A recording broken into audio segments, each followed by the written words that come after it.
Bismillahirrahmanirrahim. Alhamdulillahi rabbil alamin. Allahumma salli ala Sayyidina Muhammad. Wie is die Arabiere? Om die wêreld te verstaan waarin die Profeet Mohammed sallallahu alaihi wasallam gebore is, moet ons eers verstaan wie die Arabiere is. Geskiedkundiges deel die Arabiere tradisioneel in 3 hoofgroepe.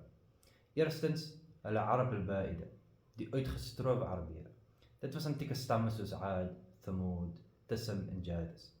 Hulle was vernietig deur God weens ongeloof en korrupsie nadat God boodskappers hulle toe gestuur het. Tweedens, hulle Arab al-Araba, die suiwer Arabiere. Hierdie Arabiere het hulle oorsprong in Jemen gehad en was die afstammelinge van Kahtan, wie 'n vroeë afstammeling van die seun van Noag, Sem was.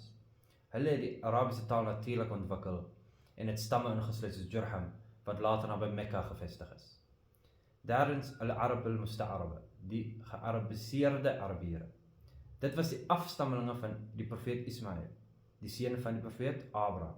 Abraham wat ook afstammeling is van Sem, die seun van Noag, maar deur 'n ander en later afstammingslyn as die van Kahtan.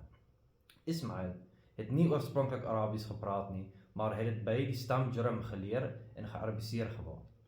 Hy het ook getrou met 'n Arabiese vrou van die stam van Jurham. Uit sy nageslag het Adnan voortgekom en tot later die profeet Mohammed sallallahu alaihi wasallam.